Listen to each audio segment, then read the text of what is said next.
அனைவருக்கும் வணக்கம். இது பிஎஸ்இன் கிச்சன் யூடியூப் சேனல். நம்ம வீட்டில் வந்து சண்டே பார்த்தீங்கன்னா பசங்களுக்கெல்லாம் ஏதாவது டிஃப்ரெண்ட்டாக செய்து கொடுக்கணும் அப்படின்னு எதிர்பார்ப்போம்.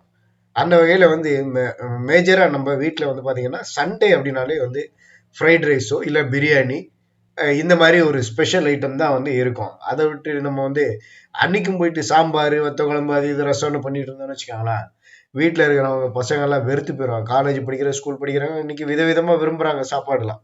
அப்படி இருக்கும்போது வந்து வெறுத்து போயிடுவாங்க. நாங்கள் வெளியில சாப்பிட்டுக்கிறோம், ஃப்ரெண்ட்ஸோட வெளியில போய் சாப்பிட்டுக்கிறோம்னு சொல்லிட்டு வீட்டை விட்டு வெளில போயிடுவாங்க. அப்படி இருக்கும்போது நம்ம வீட்டிலேயே ஒரு செம்ம டேஸ்டியான ஒரு வெஜிடபிள் பிரியாணி, ஃப்ரைட் ரைஸ் எப்படி வேணா வச்சுக்கலாம். இதை வந்து அதை எப்படி தயார் பண்ணுறது வீட்டில் அப்படிங்கிறத இன்னைக்கு நம்ம பார்க்க போகிறோம்.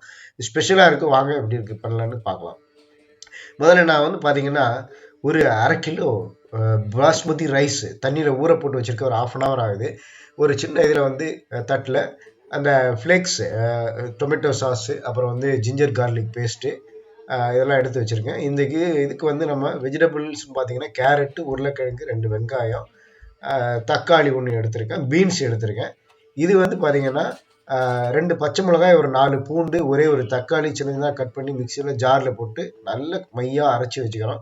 வெள்ளரி எதுக்கு அப்படின்னு பார்த்தீங்கன்னா ஆனியன் ரைத்தா பண்ணாமல் வெள்ளரியில் வந்து நம்ம ரைத்தா பண்ணி இது பண்ண போகிறோம். இதை இந்த மாதிரி வீடியோவில் பார்க்குற மாதிரி நீங்கள் என்ன பண்ணுங்கள், கட் பண்ணி தயார் பண்ணி ரெடியாக எடுத்து வச்சுக்க. இந்த வெஜிடபிள்ஸ் எல்லாம் கேரட்டு இது எல்லாத்தையும். பட்டாணி வந்து பார்த்தீங்கன்னா ஒரு 8 hours, சண்டே மார்னிங் பண்ண போகிறீங்கன்னா சாட்டர்டே நைட்டே ஊற வச்சுருங்க. ஒரு 8 to 10 hours. பட்டாணி 1 கப்பு, அதாவது ஒரு 100 கிராம் அளவுக்கு பச்சை பட்டாணியை தண்ணியில் போட்டு ஊற வச்சு வச்சுருங்க. அதுக்கப்புறம் தண்ணியை வடிகட்டிட்டு இதை நம்ம வந்து சமையலுக்கு எடுத்துக்கலாம். இப்போ நான் வந்து ஒரு 5 லிட்டர் குக்கர் பாத்திரத்தில் சமையல் எண்ணெய் ஒரு 4 ஸ்பூன் அளவுக்கு விட்டுட்டு கடலெண்ணெய் எடுத்திருக்கேன். செம்ம டேஸ்ட்டாக வாசனையாக இருக்கும். அதில் இந்த ஊற வச்ச பட்டாணியை அதில் போட்டு லேசாக ஃப்ரை பண்ணிவிட்டு நம்ம கட் பண்ணி வச்சுருக்கக்கூடிய அந்த காய்கறிகள், கேரட்டு, உருளைக்கிழங்கு, வெங்காயம், பீன்ஸு, இது எல்லாத்தையும் அந்த பாத்திரத்தில் போட்டு ஒரு 5 நிமிஷம் அப்படியே நல்லா வதக்கிடுங்க.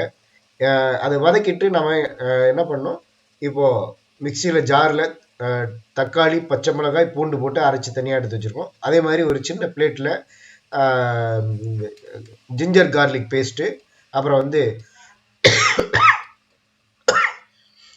சாரி இந்த oregano flakes and chilli flakes, அப்புறம் வந்து கொஞ்சம் க்ரீன் சில்லி பேஸ்ட் எடுத்து வச்சுருக்கோம். அதை எல்லாத்தையும் இப்போ இந்த வெஜிடபிள்ஸோட ஒரு 5 minutes இந்த வெஜிடபிள்ஸ் எல்லாம் நம்ம வந்து நல்லா வதக்கின பிறகு இதை எல்லாத்தையும் நம்ம வந்து ஆட் பண்ண போகிறோம். இதில் இது எல்லாத்தையும் ஆட் பண்ணுறோம். அந்த தக்காளி அரைச்சி வச்சிருக்கிற மசாலா இது எல்லாத்தையும் நம்ம அதில் போட்டு நல்ல மேலும் ஒரு 2 நிமிஷம் அப்படியே நம்ம வந்து இதை வதக்கி எடுத்து வச்சுக்கிறோம். லேசாக எல்லாத்தையும் மிக்ஸ் பண்ணுங்கள். நல்லா ஒரு கிளறி விட்டுருங்க. கொஞ்சமாக தண்ணி அதில் ஊற்றி விட்டுருங்க. கொஞ்சம் அந்த காய்கறிகள் லேசாக வெந்துக்கிட்டு இருக்கும். இப்போ நம்ம வந்து இந்த ஃப்ரைட் ரைஸ் மிக்ஸ் வச்சுருப்பாங்க, ஹாப்பிமா ஃப்ரைட் ரைஸ் மிக்ஸு, அது கூடுதல் டேஸ்ட் கொடுக்கும். அப்புறம் வந்து இந்த மசாலா நம்ம இதுக்கு ஃப்ரைட் ரைஸுக்கு, அப்புறம் வந்து கரம் மசாலா தூள் குருமாக்கெல்லாம் பண்ணுறதுக்கு வச்சுருப்போம். அதையும் வந்து நம்ம இதில் ஆட் பண்ணிவிட்டு லேசாக எல்லாத்தையும் நல்லா கிளறி விட்டுட்டு ஊற வச்சிருக்கிற அரிசியை அதில் நம்ம போட போகிறோம். இப்போது 1/2 கிலோ ரைஸ் போட்டிருக்கேன். இது வந்து பார்த்தீங்கன்னா தாராளமாக 5 பேர் நல்லா ஜம்முன்னு சாப்பிட்லாம், ஃபுல்லாக சாப்பிட்லாம். எல்லாத்தையும் இந்த அரிசியை பூரா அதில் போட்டுருங்க. தண்ணி நிறைய ஊற்றிடக்கூடாது. ஊற்றிட்டிங்கன்னா குழஞ்சி போயிடும். ஒரு 1/2 சொம்பு தண்ணி ஊற்றுங்க. அதிகப்படியாக பார்த்தீங்கன்னா 1/2 லிட்டர் தண்ணி ஊற்றுங்க. அதுக்கு மேலே ஊற்றாதீங்க. 2 ஸ்பூன் அளவுக்கு கல் உப்பு அதில் ஆட் பண்ணிக்காங்க. காரம் கூடுதலாக தேவைப்படுறவங்க வந்து சில்லி பவுடர் 1 ஸ்பூன் ஆட் பண்ணிக்காங்க. நல்ல சொல்லுன்னு காரமாக செஸ்வான் ஃப்ரைட் ரைஸ் மாதிரி இருக்கும். நல்லா இதை எல்லாத்தையும் கிளறி விட்டுட்டு குக்கரை மூடி வச்சுருங்க. ஒரு கிளறி விட்டுட்டு குக்கரை மூடி வச்சுருங்க.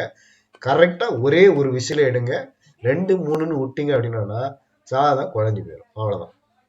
அதுக்கப்புறம் அது வந்து பிரியாணி மாதிரி இருக்காது, ஃப்ரைட் ரைஸ் மாதிரி இருக்காது.